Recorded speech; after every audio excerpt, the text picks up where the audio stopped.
आज स्वतंत्र की टीम आ गई है फरीदाबाद सेक्टर 3 की शिव कॉलोनी में। यहाँ पर क्यों आए हैं, इसके पीछे कारण है। कारण वही है कि यहाँ पर भी गरीब जनता परेशान है।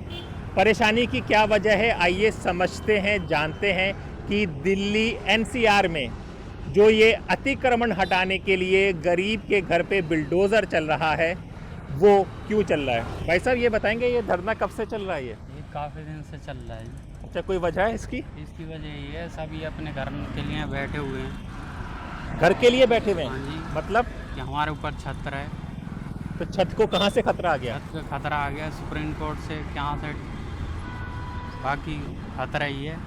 चलिए, ये कह रहे हैं, क्या नाम है आपका? अन्नू अन्नू अन्नू जी ने बताया है कि ये काफ़ी दिन से यहाँ पे बैठे हुए हैं और क्योंकि इनकी छत पे खतरा आ गया। जी हाँ, गरीब के पास छत होती है तो फिर वो रोज़ी रोटी के लिए संघर्ष करता है, और जब छत पर ही सवाल आ जाते हैं और जब छत हट जाती है तो आप जान सकते हैं कि रोटी, कपड़ा और मकान की एक लंबी लड़ाई चलती आई है। क्या ये फिर से शुरू हो गई है? आइए उस तरफ चलते हैं, कुछ आपको पोस्टर्स पहले दिखाएंगे हम लोग। इधर आएंगे अपने कैमरामैन से, आराम से देख कर चलें।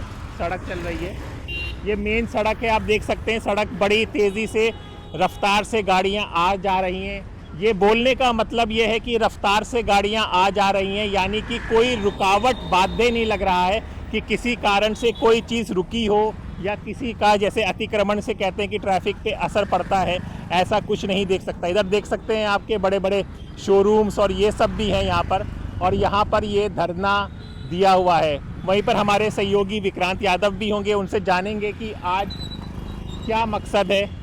देखिए ट्रैफिक आ रहा है, जाने दें इनको ट्रैफिक को, फिर निकलते हैं।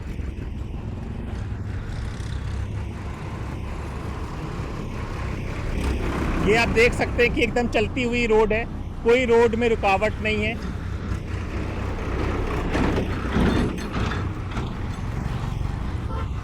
देखिए लगातार ट्रैफिक चल रहा है। आइए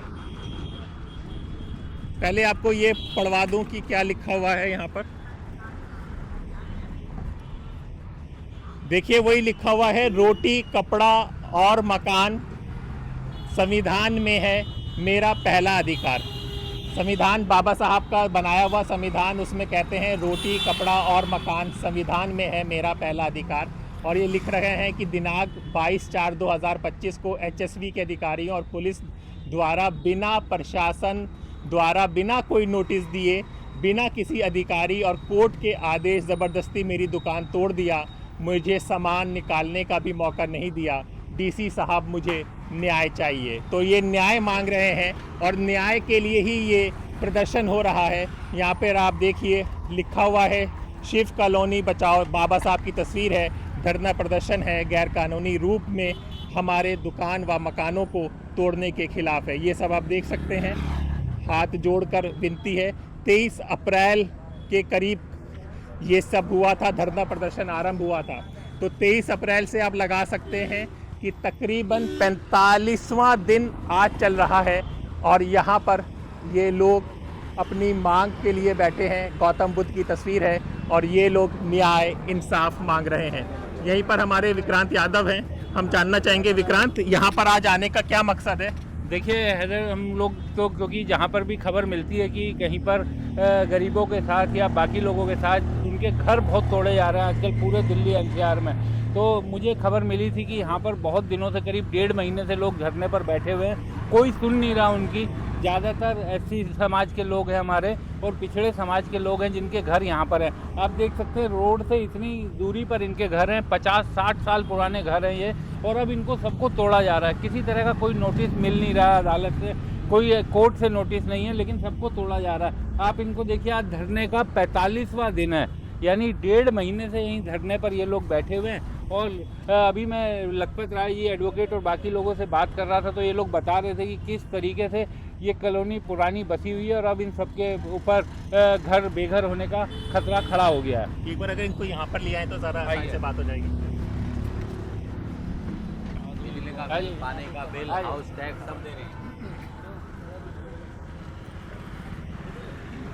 हाँ सर, आपका नाम है? नमस्कार, मेरा नाम लखपत राय एडवोकेट है।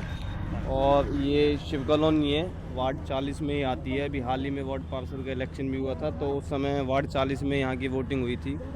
इस शिव कॉलोनी पिछले 50-60 सालों से यहाँ बसी हुई है और 50-60 साल हो चुके हैं इस कॉलोनी को बसे हुए। हमारे पूर्वज जो थे, दादा परदादा यहाँ झोंपड़ियों में रहते थे। अब पिछले 25-30 साल से हमारी जो तीसरी पीढ़ी जब आई तो उन्होंने सभी ने अपने जीवन की गाड़ी कमाई। तीसरी पीढ़ी कह रहे हैं? यस, तीसरी पीढ़ी, दादा पिता और उसके बाद हम लोग, और अब जाकर ये अवैध बताया जा रहा है। यस। अब सरकार जागी है, अब सरकार को ये कह रहे हैं कि भाई ये जो है ये सरकारी ज़मीन पर बैठे हैं, जबकि हम अप्रोक्सीमेट 1970 से यहाँ लोग बैठे हुए हैं।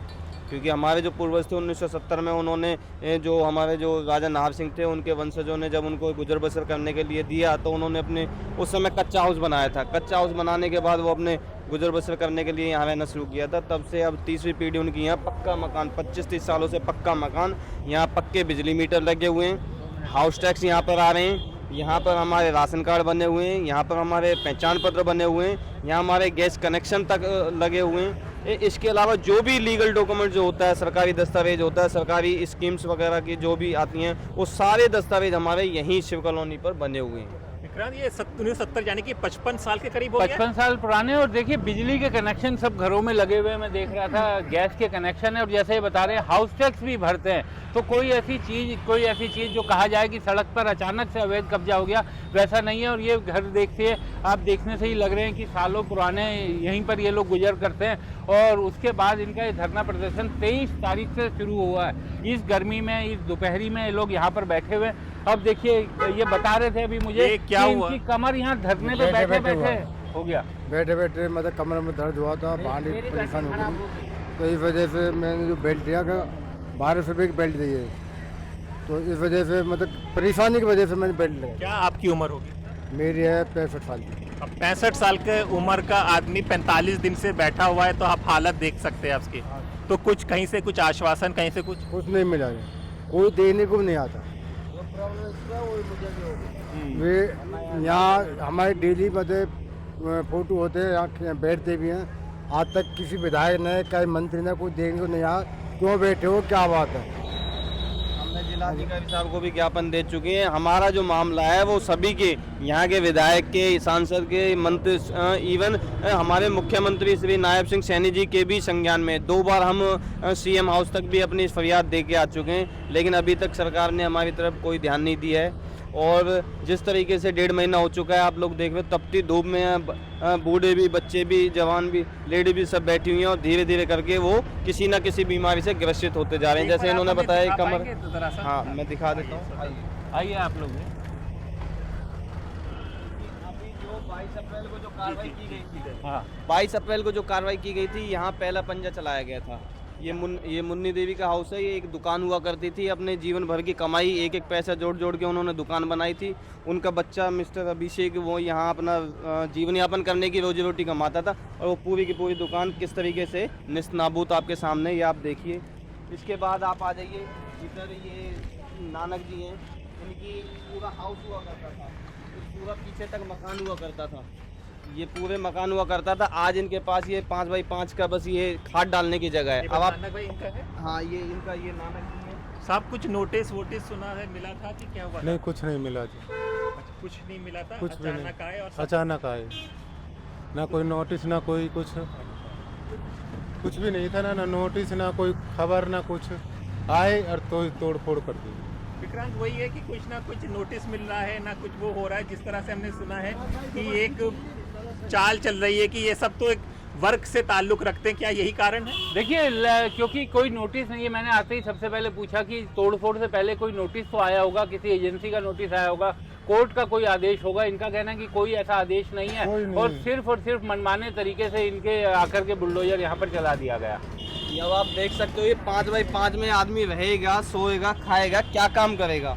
ये मतलब ये जीवन भर की कमाई इन्होंने जो एक एक पैसा जोड़ जोड़ के जो आदमी जोड़ता है और एक अपना मकान बनाता है, वो पूरा मकान जब इन्होंने बनाया था, और आज ये इस हालात पर है कि बस 5x5 में खाट पर ये इस पे सोते हैं, बैठते हैं, बस इस तरीके से ये कर रहे हैं। इसके बाद में बताइए कि ट्रैफिक तो बड़ा खूब चल रहा है विक्रांत। हाँ, ये आप देखिए, आप कैमरा रोड की तरफ दिखाइए, पूरा डबल साइड रोड है और पूरा रोड क्लियर है। और स्मूथली यहाँ से जो ट्रैफिक है वो मूव होता है, कहीं किसी प्रकार की कोई ट्रैफिक की कोई प्रॉब्लम नहीं है। अब जो थोड़ा बहुत ये ट्रैफिक का वो है, जब हमारे घर मकान तोड़ दिए गए तो इस सामान को हम लेके कहाँ जाएँ, तब जाके ये थोड़ा सा वो है। उसके बाद ये देखिए, ये पूरा का पूरा अपना ये घर था, ये सारा के सारा ये आप किस तरीके से वो किया हुआ है। ये मिस्टर बालकिशन जी हैं, इनका मकान हुआ करता था ये। बालका जी राम राम। बड़ा क्या हुआ, कोई कागज नहीं थे आपके पास, क्या चीज़ कमी थी कि जो इस तरह की कार्रवाई हुई आपके साथ? जनाब कागज़ तो यहाँ के किसी के पास में नहीं है, बाकी यहाँ 50-60 साल से यहाँ ये तुम्हारे नार्सिंग वाले जो है तेवतिया लोग हैं, उन्होंने बड़े बुजुर्गों को यहाँ पर बसाया हुआ है। अगर ऐसा पता होता तो उनसे वो उस समय ऐसा। आप कितने सालों से यहाँ पे रह रहे हैं? मुझे समथिंग 40-45 साल हो गए। 40-45 साल जी। तो इससे पहले भी कुछ नोटिस, कुछ पता चला था कि अचानक ही सब आए? ये अचानक हुआ है नोटिस का। तो ये अचानक ही सारी कार्रवाई? ऐसा है, अभी जो 22 अप्रैल से पहले 2021 में यहाँ रोड वाइडिंग की गई थी, तो ये जो रोड है, जिस रोड पे हम खड़े हैं, वो 2021 में वाइड किया गया था। तो 2022 में जब हमारा 2021 में मकानों को जो तोड़ा गया था, उस समय भी इलीगल कार्रवाई की गई थी, कोई नोटिस नहीं था, कुछ नहीं, ज़बरदस्ती तोड़फोड़ की गई थी। तो उस समय तो रोड चौड़ीकरण के नाम पे हमने स्मूथली, कोई बात नहीं, हमने भी कोऑपरेट किया था और उस समय हमने कोई सरकार से मुआवजे की मांग नहीं की। चलो ठीक है, रोड चौड़ीकरण में चला गया, ठीक है, लेकिन जितना जो बचा था उसके बाद भी जो एक गुजर बसर करने के लिए ज़रूरी था उतना बचा हुआ था, तो हम लोगों ने भी सहयोग किया कि कोई बात नहीं। लेकिन अब जो 2025 में जो कार्रवाई की गई है वो मतलब एक मानवता के खिलाफ है, मतलब हमें जड़ से ख़त्म किया गया है। इस बार हमें जड़ से ख़त्म किया गया, इसका क्या मतलब समझे दर्शक? देखिए, इसका दर्शक आप ये भी समझते हैं कि यहाँ एक मतलब एक अनुसूचित वर्ग के लोग रहते हैं, तो आप ये भी इंडिकेशन कर सकते हैं कि एक तरफ तो मौजूदा सरकार जो है वो कहती है कि हम SC-BC वालों का या गरीब लोगों का भला कर रहे हैं, और ये भला इस तरीके से किया जा रहा है कि छत उनकी छीन ली गई है, रोजी रोटी वो जैसे तैसे कमाते हैं, तो वो भी अब आप देखिए जिसके पास छत नहीं है वो रोजी रोटी क्या अपने मेहनत से, क्या दिल से वो कमा पाएगा। तो आप जो आम जनता है वो इस बात का अंदाज़ा लगाए कि हमने जो सरकार बनाई वो क्या थी और क्या है। विक्रांत, ये तो बिल्कुल देखिए सड़क से ये आप लोगों का भी घर है यहाँ पर? जी हाँ, दुकान टायर पंचर की सर सब तोड़ दी सारी, कुछ घर आ गए कोने पे। ये अब तो ये धरना पे ही बैठे हुए हैं, फूल वूल मैं यही बनाती हूँ, इसमें फूल का काम भी था अपना, टायर पंचर का भी था, मेरे घर वाले। अब क्या नाम है आपका? मेरा नाम साधना है जी। साधना जी, यहाँ पे आपकी दुकान आप करती थी? हाँ जी, टायर पंचर की दुकान थी, इसमें फूल वूल का काम था, उसमें सब बंद है कार्रवाई। अब देखा रोड पे बना रहे हैं, रोड पे कर रहे हैं। सरकार ने अभी तक कोई ध्यान नहीं दिया है। ये उनके फ्लैक्स पोस्टर बाकायदा हर विधायक, मतलब विधायक साहब यहाँ से आए दिन गुजरते रहते हैं, और बीजेपी के बड़े बड़े मंत्री और बड़े बड़े एक कार्यकर्ता नेतागण यहाँ से आए दिन गुजरते हैं, और सब लोग देखते हुए जाते हैं भाई हमारे नाम पे भी फरियाद लगा रखे हैं, लेकिन उनको कोई गरीबों के प्रति कोई दृष्टि नहीं दिखती। आप लोगों ने चलाई हुई थी? बिल्कुल चलाई थी। यहाँ से बीजेपी के विधायक जो हैं, हमारे मुंशी शर्मा जी जो बीजेपी के विधायक हैं, उनको यहाँ से बड़ी भरपूर मात्रा में जिताया गया था, लेकिन किसी भी प्रकार का कोई वो नहीं है। आज तक विधायक साहब यहाँ पे एक बार धरने पे रुक के ये भी नहीं पूछा भाई आप लोगों को कोई परेशानी क्या है, क्या है। पिछले 3-4 बार हम विधायक साहब के पास जा चुके हैं। आप पढ़ सकते हैं, प्रशासन कर रहा वार, गरीबों के सिर पर लटक रही तलवार, सुनो हमारी पुकार, PPL वादे पूरे करो सरकार। सरकार से सेनी और मोदी जी से गुहार कर रहे हैं ये गरीब लोग हैं। आप देख सकते हैं किस तरह दुकान और दूसरे दुकानों पर ये अब ये इनके घरों का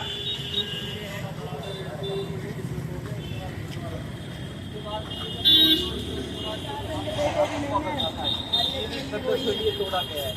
10 फुट तोड़ने के बाद भी हम देख सकते हैं कि इसमें रहाई, देखिए आप इस तरीके से लगाया गया, ये निशान दिखा है, इस तरीके से निशान लगाएगा। निशान जब लगाने जब आए थे ना, निशानदेही करने के लिए भी किसी प्रकार का कोई ऑर्डर नहीं था, जबरदस्ती दूसरों के घरों पे मतलब किसी प्रकार मतलब इसको इलीगल कार्रवाई में काउंट किया जाता है। पर जब आपके पास किसी के घर पे निशान लगाने का ऑर्डर तक नहीं है तो आप कैसे किसी के घर पे निशान लगा सकते हैं? तो कुल मिला के तानाशाही जो चल रही है सरकार की, वो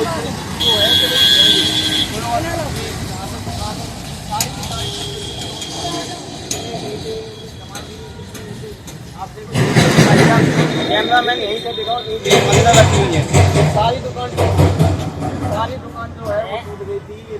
ईंटें जैसे तैसे इन्होंने खड़ा करके तब जाके अपने आप को स्टेबल की है। ये सारा का सारा इसी तरह मतलब लोगों का एक बड़ी मात्रा में नुकसान, आर्थिक नुकसान उनको उठाना पड़ा है। ऐसे ये दुकान थी, ये दुकान हुआ करती थी, ये विकास जी की दुकान है, अपना जीवन यापन करते थे, जैसे कि अपनी इनकी रोजी रोटी है उस तरीके से ये जीवन यापन करते थे। और ये पूरी की पूरी दुकान इसको सारी ढहा तोड़ दी दिया है, है। सब कुछ छीन लिया, सबका रोजगार। तोड़ दे, कुछ नोटिस वोटिस कुछ मिला? कोई नोटिस वगैरह कुछ नहीं आया था हमारे पास। मंगलवार की बात है, 22 तारीख को जब दुकान बंद थी, मैं फरीदाबाद था, जब मेरी दुकान तोड़ दी गई है, मेरे पास किसी बंदे की कॉल आई है, भाई आपकी दुकान तोड़ दी है। मेरा बहुत नुकसान हुआ था। इसके अंदर सामान था? बिल्कुल जी सामान था, मेरे पास पूरी वीडियो हैगी इसकी, इसमें सामान था, सारा नुकसान होगा, मैं मुर्गे उर्गे सब मर गए। विक्रांत, हमने ये देखा कि सामान निकालने का भी मौका नहीं मिला। पता ही नहीं था यहाँ पे मंगलवार को के मार्केट ऑफ होती है। बजरंग वालों ने कह रहा था हम सहमत है, मंगल में छुट्टी हमें भी चाहिए। ये मंगलवार को हम अपने आराम से घर पे थे, जब दुकान बढ़ा के मंगल खोल ली नहीं, एक रेस्ट मिलता है, फिर जैसे मंगल को आए तो तोड़ को आते ही ना टाइम लगे भी नहीं, 2 घंटे का टाइम तो लोगे, इसमें सामान निकाल दो, पंखे वंखे मुर्गे मुर्गे माल पीछे रेट वेट सब तो आपका भी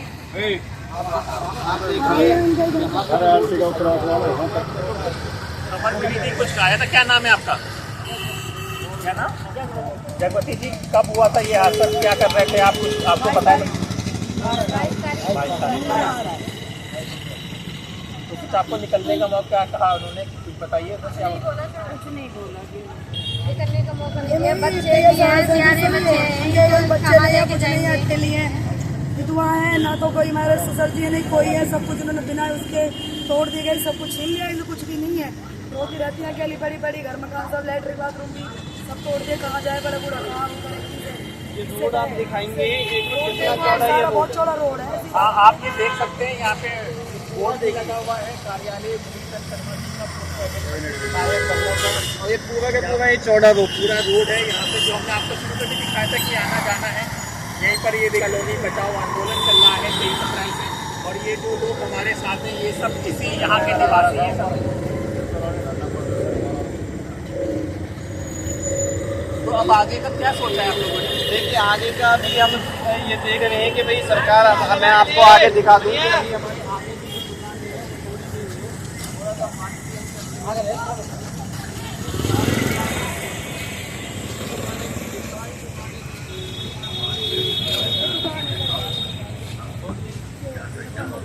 ये सारा सामान दवा पड़ा है मेरा, यूँ टायर पंचर का सब, कंप्रेसर वगैरह सब दबे हुए हैं। ये भी टायर पंचर की दुकान है।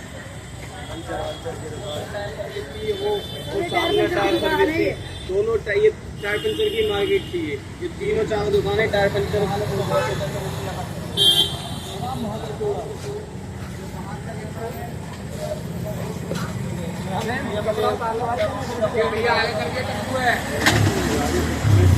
बिना प्रशासन द्वारा, बिना कोई नोटिस दिए, बिना किसी अधिकारी को सारे जरूरत की मेरी दुकान को तोड़ दिया गया। मुझे सामान निकालने का मौका नहीं दिया। डीसी साहब मुझे नहीं आता। 22/4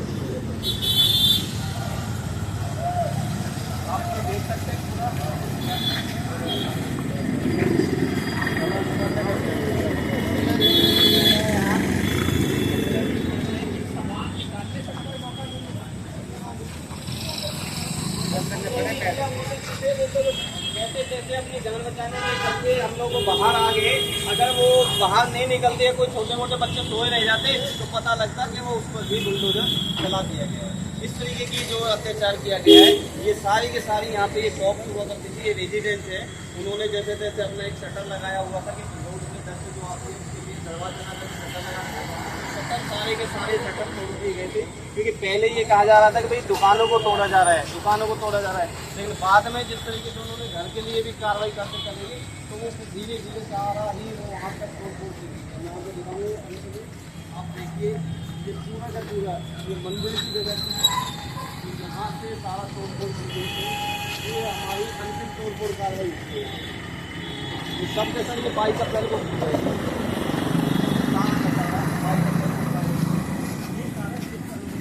ये सारा एरिया शिव कॉलोनी का है, शिव कॉलोनी का एरिया है। जहाँ तक हमारा धंधा चल रहा है उससे आगे तक शिव कॉलोनी है। तो बहुत हाँ बिल्कुल। और ये मंदिर भी आप ही लोगों का है? हाँ, ये कॉलोनी का ही मंदिर है, ये कॉलोनी का शिव मंदिर है, कॉलोनी का ही। और ये काफी पुराना मंदिर है। हम अपने यहीं पे पिछले पिछले 50-60 सालों से ये मंदिर बना हुआ है, प्राचीन मंदिर है। और यहाँ उन्होंने ये बनवाया था और अब ये मंदिर का ये सारा मंदिर का इलाका है। और इस तरीके से सबको तोड़-फोड़ कर दिया गया है, कहीं भी किसी प्रकार के तो यहाँ पे हम देख रहे हैं आगे भी इस तरीके से दुकान पूरी लेन बनी आ रही है, तो यहीं तक इसी तक बता रहे हैं या आगे का भी तरीके ऐसा है। अभी क्या था कि ये जो यहाँ पर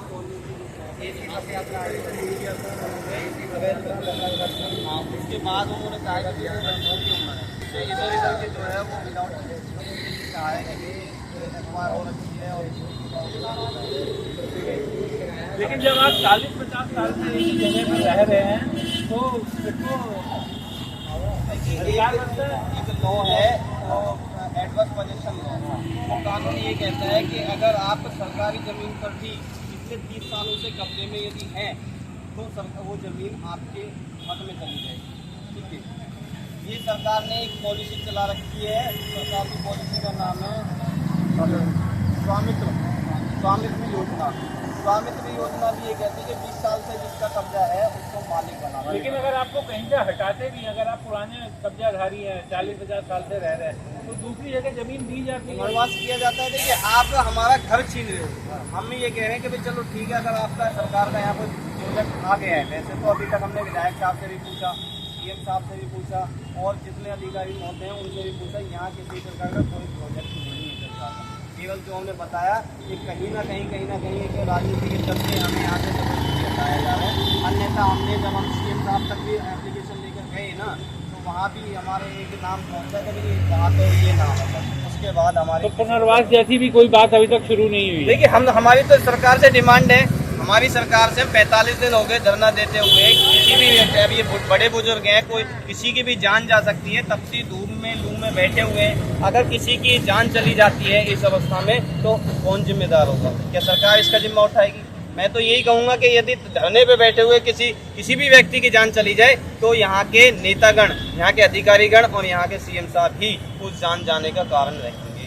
अब एक बार हमारे दर्शकों को आप ये बताइए कि आप किस तरह से सही है, क्योंकि ये सब वक्त जब चलता है ना, लोग ना गरीब को ही गलत बताते हैं, तो आपको ये बताना पड़ेगा कि आप किस तरह से सही हैं। ये सब देखिए हम इस तरीके से सही है। सबसे पहली बात तो हम ये हरियाणा के निवासी हैं, हरियाणा के मूल निवासी हैं। 15 साल का स्थायी प्रमाण पत्र होता है एक हरियाणा निवासी का।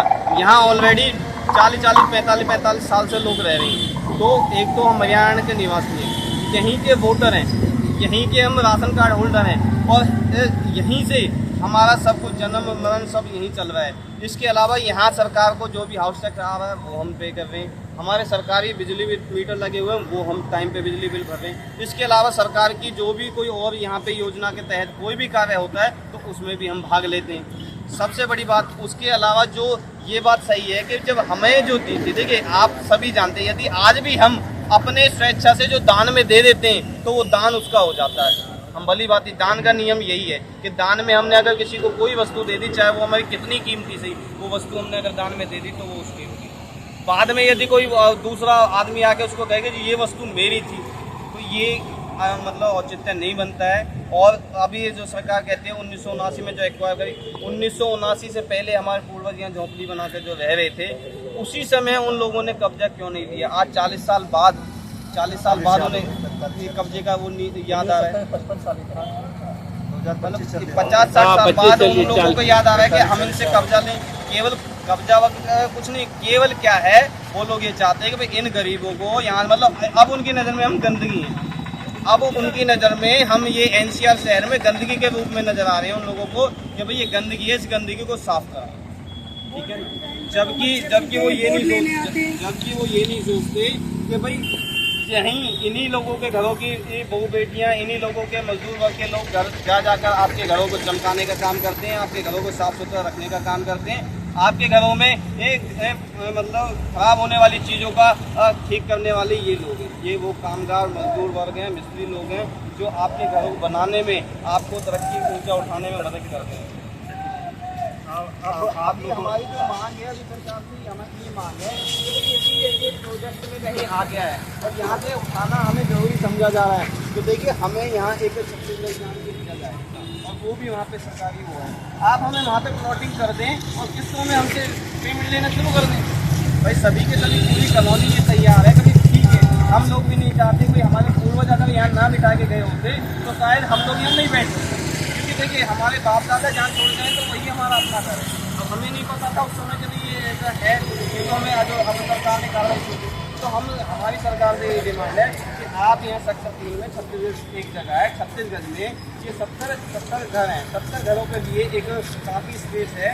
आप वहाँ 50 जिसका जितना घर है उस घर के हिसाब से एक पैमाइश करके डिमार्केशन करने के बाद आप उतनी ही प्लॉटिंग वहाँ कर दें उसको, वो सारा के सारा इस मटेरियल को ऐसे कैसे उठा के वहाँ बनाने का काम करेंगे और अपना जो है इन लोगों का घर नहीं उजड़ेगा, इन लोगों को जगह मिल जाएगी, आप कागज दो और EMI पे अपने अभी कोई सुनवाई आपकी कुछ आपको कहीं से कुछ आश्वासन मिला है कि देखिए अभी तक हमारी किसी भी प्रकार की किसी ने नहीं सुनी, ना विधायक साहब ने सुनी है, ना ही DC साहब ने सुनी है, ना ही CM साहब ने सुनी है और ना ही कोई हमने सुनी। इसके अलावा हाँ किसी ने भी हमारी कोई सुनवाई नहीं करी है। हम यहाँ पे अपने जो ह्यूमन राइट्स हैं वहाँ पे भी हमने कंप्लेंट की हुई है, ह्यूमन राइट्स में भी हमने कंप्लेंट की गई है कि भाई इस तरीके से तो मानवता पे हमारे फंडामेंटल राइट्स का भी जो राइट टू लाइफ है, जीवन का अधिकार है, उसको भी खत्म किया जा रहा है। आर्टिकल 21 में हमें जो दे रखा है जीवन जीने का अधिकार, वो जीवन जीने का अधिकार कहाँ, वो जीवन जीना खत्म किया जा रहा है। भाई जीवन जब भाई हम राज्य की जिम्मेदारी है, PM साहब की जिम्मेदारी है, हम राज्य के लोग हैं, कम से कम हमें घर मकान दिया जाए। भाई जब यहाँ एक तो होता है कि ज़मीन ही ना हो, ज़मीन में पड़ोसी में ज़मीन बता रहा हूँ, या तो आप यहाँ रहने दो, यहाँ नहीं रहने दो तो हम शांतिपूर्वक तरीके से रह रहे हैं, अपने बच्चों को पढ़ा दिखा रहे हैं, अपने मेहनत मजदूरी कर रहे हैं। अगर आप लोग या तो हमें यहीं रहने दीजिए शांतिपूर्वक, हमें यहीं पे ऑनरशिप डॉक्यूमेंट दीजिए, और यदि आप यहाँ हमें ऑनरशिप डॉक्यूमेंट नहीं देते तो एक यहाँ पड़ोस में नाम की जो जगह 26 गज में जिसका जितना एरिया है इस एरिया के हिसाब से पैमाइश कराइए और उसको वहाँ पे प्लॉट दे दीजिए और किस्तों में आप EMI पेमेंट नहीं शुरू कर। आप यहाँ से शिफ्ट होने के लिए तैयार है अगर सरकार आपको कहीं और देती है? हाँ सरकार देखिए, सरकार अब मैं आपको बताऊँगा, आप इधर आ जाइए। सरकार देखिए एक होता है जंगल और एक होता है रोजगार का स्थान। अब ये जो शहर है ये बीच शहर है, शहर में सब लोग रोजगार से जुड़े हुए हैं क्योंकि बिना रोजगार के जीवन संभव नहीं है।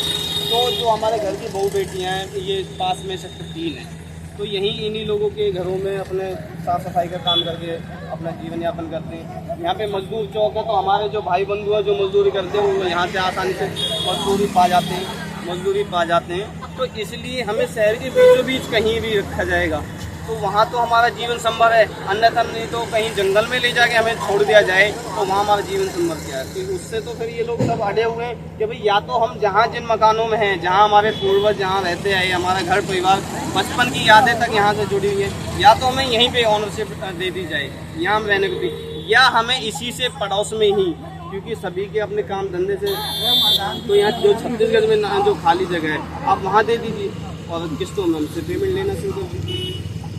हम इस बात के लिए तैयार हैं। इसके अलावा और जो हमारा ये जितना भी नुकसान हुआ है इसके लिए मुआवजा दिलवाया जाए हमें, ठीक है ना। बाकी मैं आपसे फिर से यही कहूँगा कि ये आप देख सकते हैं तपती गर्मी है, अभी जून की गर्मी शुरू हो चुकी है, आने वाली जो 1 महीने की जो गर्मी रहेगी वो कितने बुरे हालात होने वाले हैं उसमें गर्मी में। तो आप देख सकते हैं लोग एसियों में नहीं टिक पा रहे हैं। ये लोग अगर इतनी गर्मी में भी अगर धूप में तप रहे हैं तो सरकार को इनकी तरफ ध्यान देना चाहिए, मेरा मानना है मुख्यमंत्री साहब से और अपने प्रधानमंत्री जी से। इसके अलावा सभी जितने भी लीगल डिपार्टमेंट जो हैं, आयोग जो हैं, जो पिछड़े वर्ग के भी आयोग हैं, ह्यूमन राइट्स भी हैं, वो हमारी तरफ ध्यान दे कि भाई 45 दिन हो गए हम लोगों के यहाँ बैठे हुए धरने पर और हमारी तरफ से सरकार की कोई भी ध्यान नहीं दिया, तो कम से कम हमें न्याय दिलाया जाए। अगर इस धरने पर किसी भी व्यक्ति की मृत्यु हो जाती है तो उसके जिम्मेदार हमारे विधायक साहब, हमारे मुख्यमंत्री साहब और हमारे जो यहाँ के मौजूदा जो अधिकारीगण हैं सभी चीज़ें होने वाली जिम्मेदार ग्राम पंचायत हो गए हैं। बात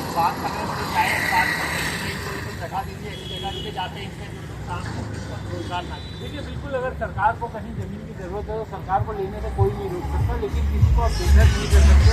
तो उम्मीद की जानी चाहिए कि इन लोगों की मांग पर भी सरकार सुनेगी। और जैसा कि मैं हर बार कहता हूँ अपने कार्यक्रम में कि हमारा देश का कानून बहुत ही विस्तृत कानून है और हमारे देश का कानून ये कहता है कि आप किसी भी इलाके से आवारा कुत्ते को भी उठा करके दूसरी जगह नहीं रख सकते, उसे रिलोकेट नहीं कर सकते। अगर बीमारी के लिए भी आप उसे लेके जाते हैं तो ठीक करने के बाद उसे उसी के इलाके में छोड़ा जाता है। तो यहाँ तो आदमियों की बात हो रही है, यहाँ तो इंसानों की बात हो रही है।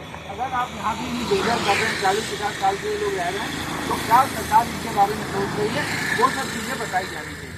एक ये बताइए परिवार में लगभग 70 परिवार प्रभावित, 70 घर ऐसे हैं जो जिनको पूरे इफेक्टेड होने वाले हैं। जिन लोगों के मकान दुकान टूट गए वो तो ऑलरेडी पिछले 2 महीने से इफेक्टिव हो चुके हैं, रोजगार उनका बंद हो चुका है, एक जीवन जीने में उनके खाने पान की उसकी समस्या आ चुकी है। मतलब एक तरीके से कहते हैं भूखा मरना, भूखे मरने की उन घरों की नौबत आ चुकी है जिन घरों के दुकान मकान।